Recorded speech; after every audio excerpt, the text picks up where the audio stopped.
You're listening to the Bring the Thunder podcast, a podcast by fans for fans. Yes, you are. Welcome, everybody, to another post-game show from the Bring the Thunder podcast as OKC takes care of business at home against the Miami Heat, 124 to 112, thanks to a big third quarter push where Shea knocked down 9 consecutive shots and completely switched this game for us. So, without further ado, let's do a little stat check before we get into this game. So, SGA 29 points, 5 rebounds, and 8 assists. We had Chet Holmgren with 16 points, 9 rebounds, and 3 blocks. J-Dub with 18 points, 4 rebounds, 4 assists, and 2 steals. And then AJ Mitchell off the bench with 16 points, really bringing us some big points overall. But moving over to Miami's side, we had Andrew Wiggins drop 23 points, 5 rebounds, and 7 three-pointers. We had Bam Adebayo pick up 14 boards, but only 6 points on the other end. And then we had Tyler Herro with 19 points, 8 of 15 from the field, 1 of 3 from 3. So, without further ado, Savir, let's get into kind of some of the things that happened with this win, starting with just whatever you noticed first. So, what'd you think here?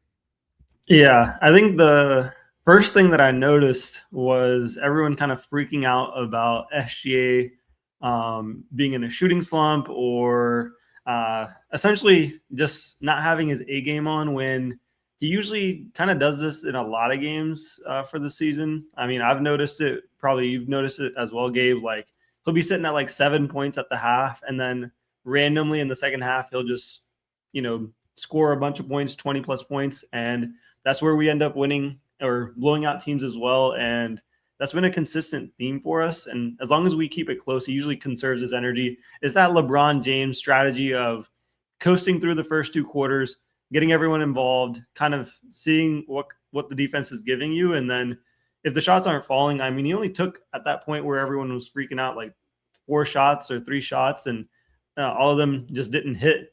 And then goes into the second half, kind of reloads, gets his mindset. And we know what he can do when he's kind of, ready to rock and roll. But what I did notice from the get-go, though, for him to be able to do that, we need Chet and J-Dub to be on their A game. Chet in the first 7 minutes had 7 points, 4 rebounds, a steal, 2 blocks. And SGA was obviously not shooting too well in those first 5 minutes. So I thought that was really beneficial for us. And we hadn't seen J. Will in a really long time since the NBA Cup semifinals, which is a long time. So it was great to see him. He got an ovation. He also had 7 points in his first 4 minutes. So I feel like the rest of the team kind of starting out hot and then having SGA just carry us in the third and fourth quarters is kind of the strategy. And this is kind of the blueprint for us winning most games is SGA carrying us in the second half, our 2 big stars leading us early, and our bench and role players giving us 10 plus points. That's really all we ask from this team. And if they can do that at a consistent level, then we'll see a lot more consistent wins, what we're used to. We don't need the 30-point blowouts, 25 plus point blowouts, or even 15 plus blowouts, because that's a historic number 1 team ever type of category, right? Like if we can get just back to 10 plus wins in terms of points differential, I'll take that. And I want to swing it back over to you. Yeah, I mean, you talked about J-Dub. There was a lot of things that you and I addressed in the last post game, which was people needed to relax on J-Dub, and he'll get back to his full form. Tonight, he looked great. He did everything we needed him to do. He was driving down with all the force that we normally need him to, where he's pushing the pace, where he's forcing fouls, and he ends up with 18 points, 9 of 13 from the field, doing everything we need him to do. He was everywhere we needed. That 3 ball still isn't falling, but like we've mentioned multiple times, he understands that. He only shot 1 3 tonight. He wasn't forcing them. He wasn't chucking them up just because he could. He was being smart. He was taking good plays. And then with 4 rebounds and 4 assists as well, he's doing a bit of everything. And then the 2 steals. J-Dub is, I mean, it's a slow process. We've mentioned that. But he's looking more confident every game, it feels like. He's starting to take his shots that we know he's normal at taking. He's getting downhill a lot more and pushing that pace like we need him to. But then Chet Holmgren, he's been on a tear, man. I feel like we keep mentioning how well he's been playing recently. Great game from him tonight. There were a lot of shots where it felt like Miami didn't really understand how good of a shot blocker this guy is. Like there were shots they were putting up on him that were just not good, frankly. I mean, he's I think people underestimate the wingspan. They think that they get a step on him and they try to put a shot up. And lo and behold, he just comes out of nowhere and sends it into the stands. But great game out of Chet, really. I mean, he knocked down a big three as well. Having a player like him on this team, it's invaluable. Like, you literally cannot explain how helpful he is. There's been a lot of, like, when all the Giannis rumors were happening, there was a lot of talks of, like, him being the one that we traded for Giannis and whatnot. And the idea of trading Chet is just something that I can never get behind. I mean, the ceiling is so high. It is. What he can bring to this team is so useful. And every night I feel like we're up here talking about it. And he's one of those guys who I also feel like you don't realize just how much he's done until you look at the stats after the game. You realize, like, okay, wow, he was doing pretty much everything he could, including playmaking. That pass he had to J-Dub on the backdoor cut was beautiful. I mean, the big three were just clicking tonight. But I want to talk about AJ Mitchell once again. I feel like here we go again talking about AJ Mitchell, but the way he plays in this role that he has, it cannot be understated how useful he is to this team. Being able to have another guy who can run the offense when Shea's not in, or even when Shea is in. I mean, there was a play towards the end of the game where Shea got kind of wiped out and there was a no call, and on the other end, Wiggins poked it free, and AJ was bringing the ball up, and you could tell Shea really wanted it. He was angry, it got taken out, and you can tell he wanted it.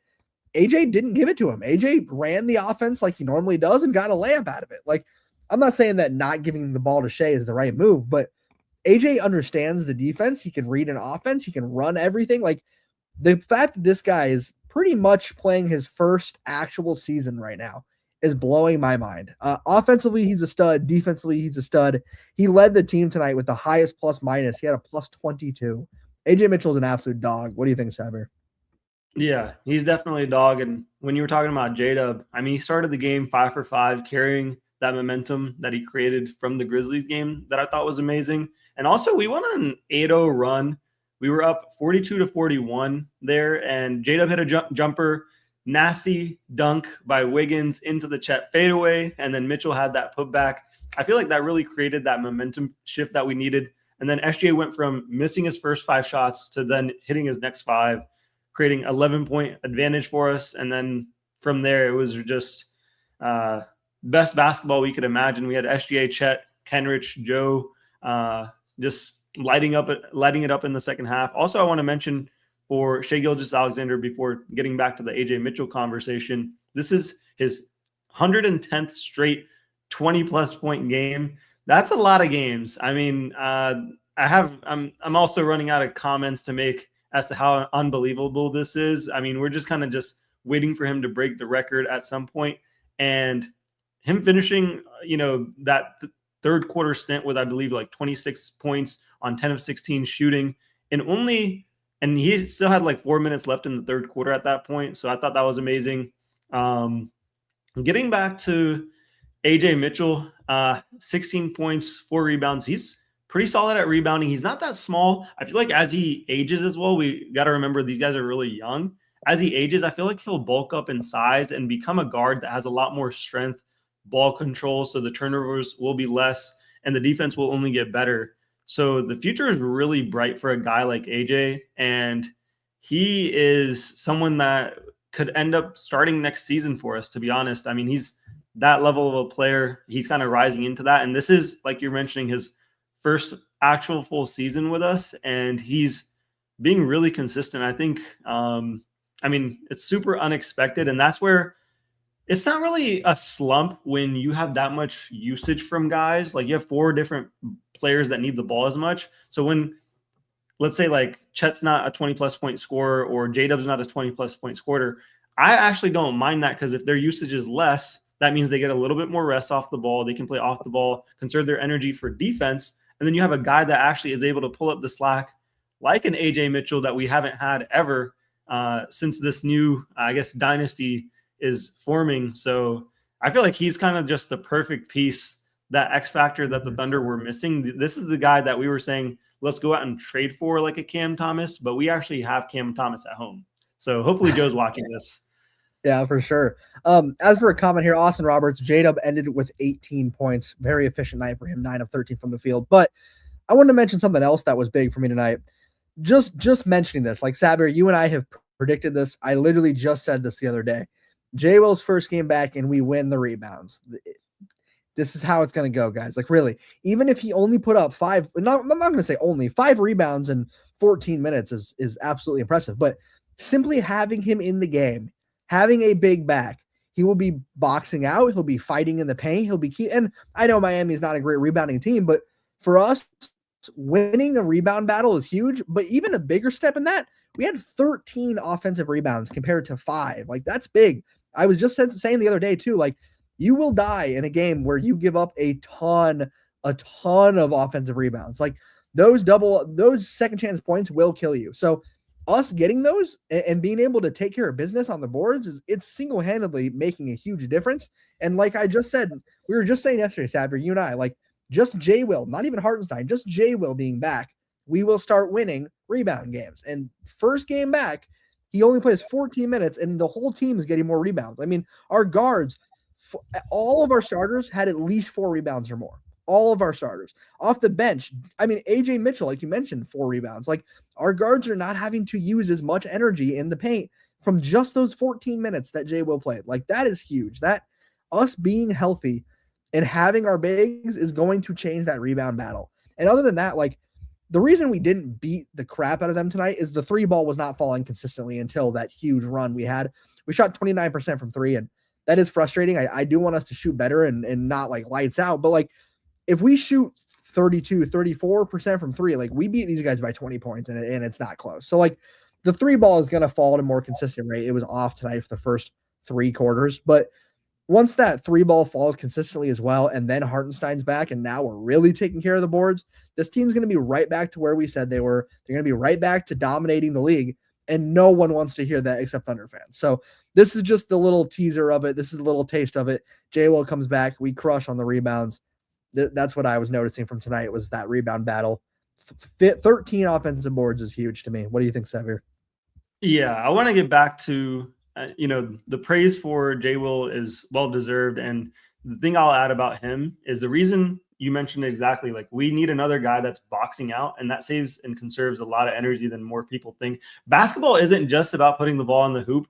Contrary to current NBA standards where everyone thinks they're going to just get the $40 million bag just because they put the ball in the hoop, that is not the case. You need guys that are doing a lot of X factor things, and J Will brings the charges, he brings the hustle, and he brings just someone that's an extra big body out there, and you need multiple guys out there that are like that, and I thought he is amazing for that. And I also want to touch on the fact that, as I was mentioning the X factor talks with AJ, he's starting to pretty much be our 5th starter at this point. 27 minutes tonight. I'm looking at the minute distribution. This is kind of where I want it to be, where Chet, J-Dub, SGA are all above or at 30 points. And we have Kaysen and AJ pretty much at 25. And then Aaron Wiggins at 20 consistently every single night. And then on top of it, Lou Dort with 20 minutes every single night. I mean, if we can get to this minute distribution and then in the playoffs just raise it for each player a little bit,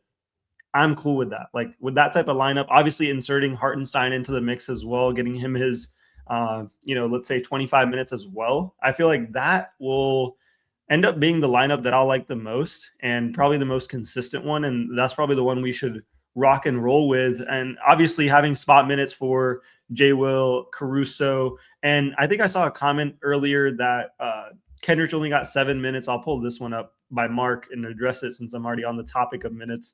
I mean, yeah, he had a 20-plus point game, but he's also the oldest guy, one of the oldest guys on the team. We can't run him and Caruso to the ground. That's why they only really get between 10 to 15 minutes a night, and that's all we can really give to them because they're not really offensive aces. They're just out there to create those X-factor moments that I'm talking about, whether it's hustling, whether it's getting rebounds, or whatever it may be that we need from them. They know what it is, and they get it done. And that's pretty much as simple as that. Like, if he gets 10 minutes a night, that's really, he's just kind of in there for the energy. And that's what I mentioned about him, Caruso, Kenrich. They're more energy guys. There's something about someone bringing, a different energy versus guys that are starting to get tired and those legs get tired. And teams don't really have spark plugs on their team. I feel like the whole Thunder roster is full of spark plug guys. Every guy that comes in is ready to rock and roll, is laser focused, knows exactly what their role is. And that's why we win a lot of games. And so I love that, he kind of got his minutes down because we can't run him and Caruso to the ground. And we can see Caruso's minutes are starting to get less and less because he's more of a spot player where there's an oversized big that comes in. We put Caruso in or Kenrich in, and they're great for that. Gets the additional rebounding, helps out on defense. And if they're not positive net positive on their offensive side, that's no problem because we probably have them out there with an SGA or we have them out there with Chet and Jada while they're balling. So I feel like Mark's doing a fantastic job with the minutes. I think I mentioned this. We're going to start rocking and rolling as we get healthy, and we're hitting that perfect time of the year where all-star season is going to come in. They're going to get a nice little break, and then from there, it's going to be full ramp forward. Yeah, we may lose maybe 3 or 4 more games to end of the season or something, but I'm honestly going to take that. We still do play the Spurs 2 more times, so that's no problem. But I do think we'll at least split that series for the last 2 games that we have left with them. We may lose 1 more against them. I'm not going to discount them, but I feel like we're having a sneaky 5th starter arrives in AJ Mitchell where, he's pretty much taken over that 5th spot, and it's amazing to see.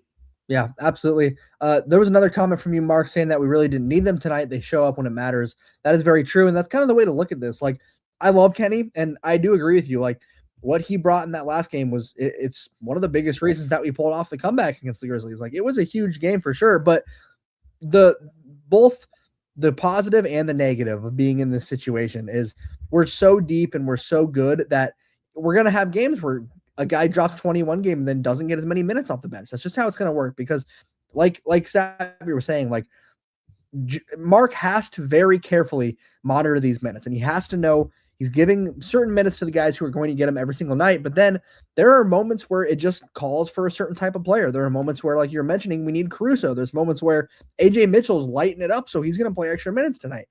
And I'm very grateful for Kenny tonight. 7 minutes, he picks up 4 boards. That's huge. Like that.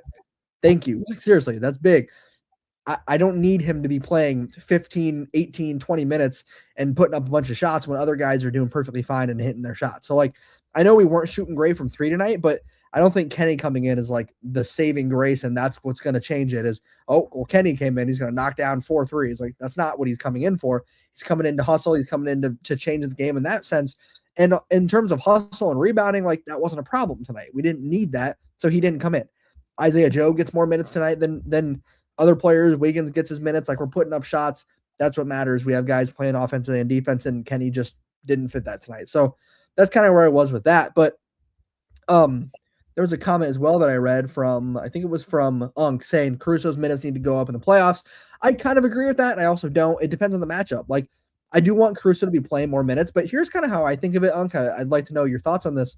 To me, Caruso he's our second coach. He's here he reads the defense. He reads the offense. He'll go tell players. He teaches. He takes moments to explain to us, like, hey, I'm reading that this player is doing this every time. Keep an eye on it. Like, he's more here for the IQ at this point than he is to come in and make a big difference. So, like, don't get me wrong. He's absolutely valuable to this team. But in certain games, like where he's not playing a lot of minutes, he's affecting the game in ways that you don't realize because he's on the sideline coaching just as much as Mark is. And during those timeouts, he's helping draw up plays. He's been doing this for a long time. He's experienced. Alex Caruso is one of the smartest players on our team. I would go as far to say defensively, he's probably one of the smartest players in the NBA, and I don't think it's very close. Like, he's way up there. The way he knows how to play off ball to deflect passes, to poke free and everything. Like, he lives for reading an offense. Like, I can only imagine how excited he gets when he figures out an offense or figures something out and gets to put it together. Unk, you mentioned he gets paid pretty good to be a player coach. I agree. But that's why in certain like matchups and whatnot, then you do play him. That's when you use him. Because I'm not saying you drop his minutes to 0. Like, he's not just a player coach. It's not like some pity thing where you have an old player who's just retiring with you and he's coaching. That's not what I'm saying. I want him to be working as that player coach, but then there's games where he'll come in and he will single-handedly win things for us. He will take care of he'll take care of a matchup. We saw it last year. He took care of Nikola Jokic, which is insane. So in certain matchups, absolutely, he needs to be playing more. Other matchups, I am okay with him not getting minutes. Like, I understand, and I'm just living with that. So that was just a comment I wanted to address. Unk, I totally get it. So we'll see what happens, but for now, I'm happy with the role he's been getting. Yeah, I think his role is perfectly fine where he's at. Like, you just got to monitor his minutes with his age. I mean, he's had knick-knack injuries throughout this year. I mean, most of the guys have. So as you kind of get into those 30s, your muscles move a lot different. And he's been a really high impact dunker most of his career as well. So those knees are only going to age worse as the seasons go on. So I don't mind him being ready for, like this comment by Austin mentioned, he's here for, that playoff season. So I definitely don't mind that. The other takeaway I want to have here is Jay Will's starting to put together a string of really good offensive games. And I honestly didn't expect his efficiency to start coming back to him. And I would say the last 4 to 5 games, and it's a small sample size, but I hope that trend continues with him where he has efficient games, because you can stretch that out for a longer term. The more efficient string of games he can have, the more points he can score at a later time, where let's say he does have to play 40 minutes or 50 minutes or however many minutes he has to get in, 45 minutes for a game or an overtime game that goes, a little bit longer. We can see him, score up to 40 or 50 points or whatever it may be. So seeing him just be more efficient, I'm more happy about that, because that means he's finding out what works for his shot and what works, moving forward. And that's what we mentioned. Just give him time. He's going to figure it out. And it's clear that he's figured out that he needs to get the rebounds and get the assists and play defense. And he's kind of structured himself into that role where he knows what that role looks like. And now he knows, okay, now this is where I can insert myself into the offense. And so I love that from him tonight. Also, we don't mention this enough, so I'm going to start mentioning it. We have the MVP, and he had a fantastic night for us. He closed a win for us. He's on the best league team in terms of wins. So we need to just shout him out a lot more. I feel like we've just gotten too used to the fact that he's putting up 30 plus points, 20 plus points. I mean, tonight he's just he carried us for this win. This is what MVPs are made of, and this is what you expect out of them, where they have a 1 for 6 shooting night and they turn it into a 10 of 19, a +8 in the 32 minutes that where he had 16 points in the third quarter and really pretty much dominated this game. And that's something special. We should not start ignoring that just because he does it every single night. Yeah, he does it every single night, but he should get MVP because he does it every single night. Same thing with the clutch player of the year. Him being clutch in the third, him being clutch through the fourth. I mean, that's going to be a pretty obvious award. But the fact that there's people out there thinking that the MVP is not obvious, I would say it's a 85 to 15% split, maybe 80-20 maximum between the voters. But most of them are going to lean his way. And I understand how impressive of a year Jokic is having, but he's just not close in the win record right now. And we're only going to win more and more games as the year goes on. That gap is going to continue to increase. I just don't think the Nuggets are on our tier. They're also relying on a lot of rookie players. Like, a lot of the guys that score for them are a lot guard heavy. And I think that favors us when we match back up to them, because they're starting to rely on those guys a lot. And I don't think that's going to bode well for them with the new set of guards that we have with AJ, Kaysen. We're starting to get a lot of two-way guards. Also, J-Dub's been locking in on defense. So we have enough guard defense for a team like the Nuggets, and Chet, I feel comfortable against Jokic. So I'm really feeling confident about the team moving forward, even though we had that weird stretch of games. The sky was falling, and I think we're back to normalcy now. Yeah, there was a comment earlier from Leone saying that it felt like we turned a corner after that comeback win, and I agree with you. Like, it's not just that we turned a corner and the defense started getting better, but it's also the fact that we're starting to get healthier. Like, once everything starts getting together and that puzzle starts coming together, we're going to be back to the way we were. Like, I don't think people act like the way we started the season was a fluke and like we just got lucky. And it's like, okay, I know we had an easier schedule, but we just won the NBA Finals. Like, this is a really high caliber team, whether you like it or not. And it's just gotten better because we have AJ Mitchell now, who's making a huge impact. So that's one thing that's just like blowing my mind is just moving forward. Like, we're starting to get healthier. Our mindset seems to be coming back. The defense is starting to slowly look as good, not as good as it was. I mean, our defense was insane, but it's starting to come together now. We're still forcing a bunch of turnovers, and that's huge to see. So, like, once all the stuff starts coming together, and then Hartenstein gets back and J-Will gets back, like, everything is going to start connecting. And I think people are going to realize real quickly just how good we're doing it. Mark leaves a comment here as well. He's doing it without the free throws too. So what are they going to say now? Mark, they're going to continue to say that he's a free throw merchant. They will never stop saying that. Just ignore it, man. It'll always be the same thing. He only had 9 tonight, but all of them were pretty valid. I mean, he's getting to the hoop, taking advantage of bad defense, which is what you should be doing. So we kind of mentioned this not that long ago. If you're going to be a poor defender and you're not going to be able to stay in front of him, like, yeah, he's going to take advantage of it because that's what smart players do. So, yeah, they're going to keep saying the free throw crap. Just ignore it. Like, really, we know what he's doing. And it's going to get to a point where, like Xavier said, they're going to get to the MVP voting and you're going to see the stats, you're going to see the record, and you can't not vote for him. Like, fans can hate him and players can dislike him. You can't deny it. Like, at some point, it is undeniable the records he's setting, the type of offense he's playing, and the fact that he's just as good on defense as any of the other top guards in the league. Like, he's an incredible two-way player. Like, I don't know how many times we have to explain this, how many different stats we have to pull up to show people, but he's an incredible defender. So it'll be interesting to see how the media portrays him for the next few months. But we know at the end of the year, that MVP award should absolutely be going to him. They can give it to him now for all I care, and it'll be the same way. So another comment here from Mark, big stat on the night. We were holding them to 0 second chance points. That's huge. Mark, I agree completely. Only 5 offensive rebounds from them. Meanwhile, we had 13. So, yeah, that's a big thing. So we'll just kind of move from there. But we are now at the 26-minute mark. So without further ado, Satveer segment, let's see it. Welcome to Satveer's Quarter.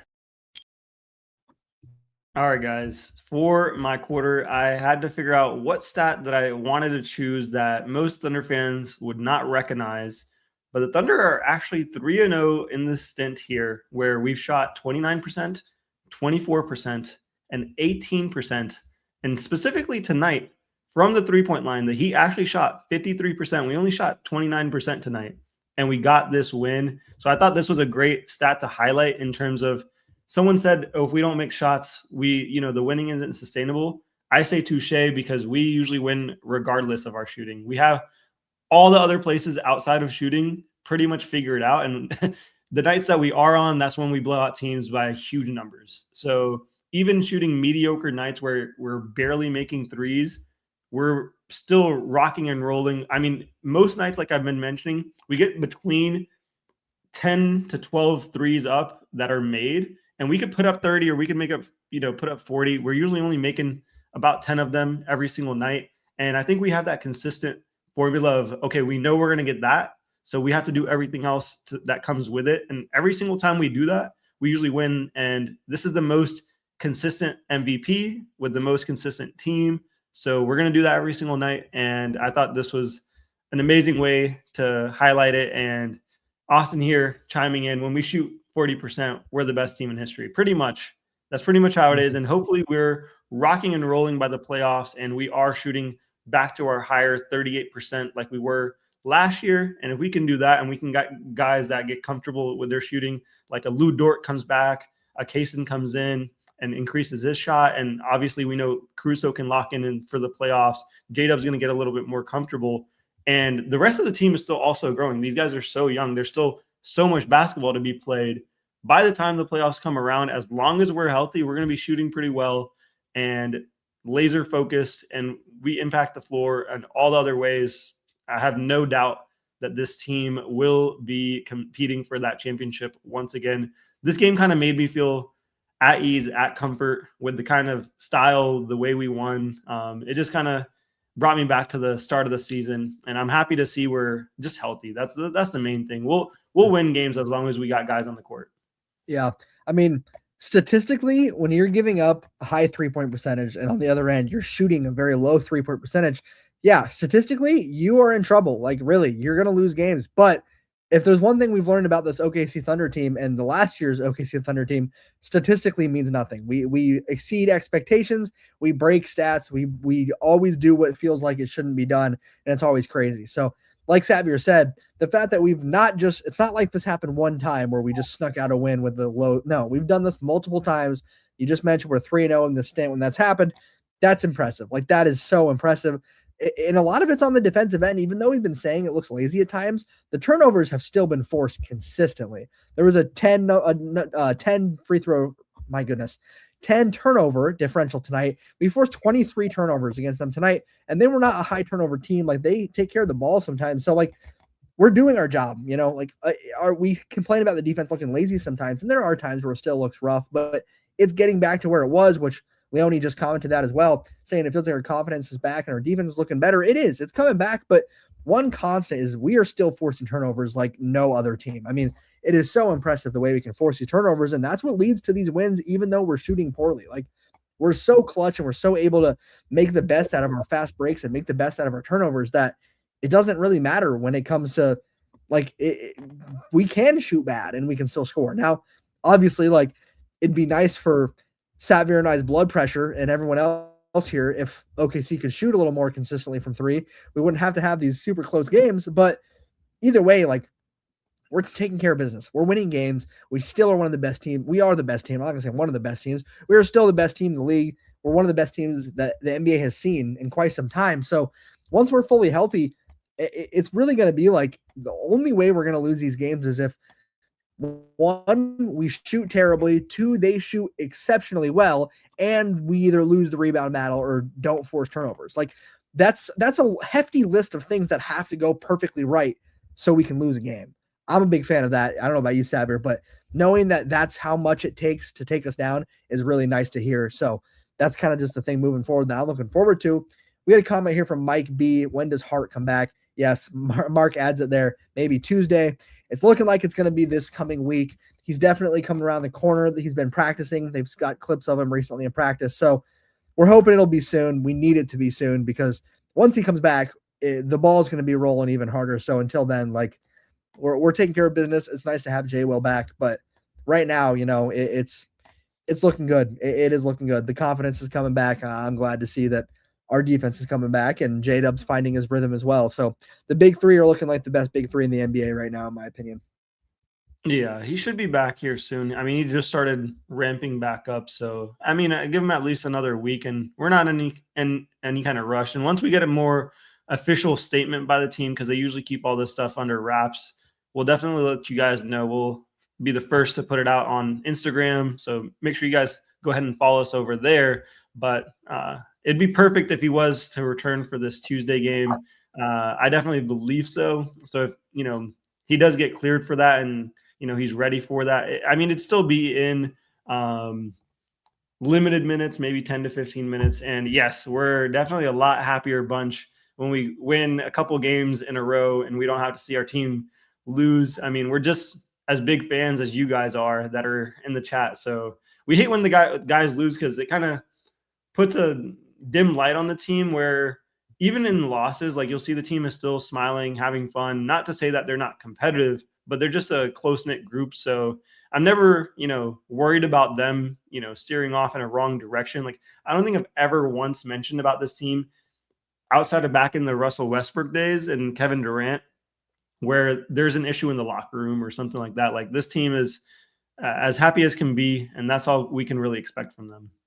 Yeah, for sure. Mark, if we weren't a lot happier when we were winning, I would tell you to find a different podcast because that just shows you how dedicated we are to this. I mean, obviously, if a win or loss doesn't affect the next day in your life, I don't know if you're fully into the franchise as much as you should be. Indie Sports Fan drops in real quick with a comment. He says, my Pacers have won 2 games in a row. We're back. Love to hear it, Indy. We're supporting you, man. I hope everything goes well with you for sure. Austin Roberts giving us some NFL updates over here. Glad to hear it. Glad you're enjoying that. If anyone's a big NFL fan, definitely good time to be an NFL fan. There's some fun games happening in the playoffs right now. So glad to be hearing that for sure. But like Savir was just kind of mentioning, like, it's going to be, it can be really easy to kind of get freaked out and get upset when things are starting to wrap in a bad way and things are starting to look rough where we lose 2 games in a row and it's like the sky is falling, as you said, Savir. But we're good, guys. We're good. I promise. We're good. Jay Will comes back. We win the rebound battle. We take care of business without shooting the 3 ball well. So just wait until that 3 ball gets more consistent, until Hartenstein gets back, until everyone's healthy, until J-Dub's back. We're good, guys. I promise. But as mentioned in the comments, big test coming up on Tuesday. We are playing the Spurs. once again, it feels like we cannot escape them this season, but this will be a big game. It's going to show a lot. Hopefully Hartenstein's back. We'll really be looking for that and whatnot. So, Savir, if you got something else you want to add. Yeah, I was just going to mention SGA's comments about the Spurs on Tuesday. He said, "We got to win just like every other night. It's obviously a really good team who has got the better of us recently. It should be a fun game and should be competitive. So I can't wait to see that." And also he talked a little bit about J-Dub's improvement from his injury. And he said he has no choice. If we're going to win, we're going to need the best version of him. And he knows that. And we know that. And that'll get better as the season goes on. And I didn't expect him to average 40 out of the gate. So I'm happy that SGA kind of agrees with what we've been saying about J-Dub, kind of just backing up everything there. And also Mark Dagnall commented on J. Will, and he mentioned how he has a stabilizing nature on the court. And that's pretty much what we mentioned as well. It's great to have him back. He's worked hard to come back, and we felt a jolt just him being in tonight. And we saw that he had 9 points, 5 rebounds, 1 steal, and 1 block in 14 minutes. And that's what I mentioned about these guys that come off the bench. There's no other team like ours that has bench pieces that impact the game in so many different ways, where they're not just specialists and we're not just looking for them to do one thing. So I'm happy the team's healthy. I'm happy we're moving forward, and I'm happy to face the Spurs again because we need to get our lick back. So Gabe, why don't you take us out of here? Yeah, sounds good. Thank you guys for all the comments. Thank you guys for jumping in here and talking with us. Quick reminder, if you are in OKC anytime for the next couple of weeks, we got 2 of our members there right now. Joe and Jack are having a ball down there. They were at the game tonight. They've been doing some interviews, doing some fun stuff with you guys, just getting to hang out. If you get the chance, go find them. I promise you it'll be worth it. They're going to try to catch a few games this season as well. So make sure you guys check that out. They'll be here for a little while. But thank you guys for joining. Thank you guys for talking with us. We love being able to just do this and enjoy you guys' company. But as we mentioned, big game Tuesday. You guys, please check into we will do the pregame and the postgame. We want to hear you guys here for that. But without further ado, thank you guys for joining. And on behalf of Joe, Thunder up, baby, let's go. Let's go.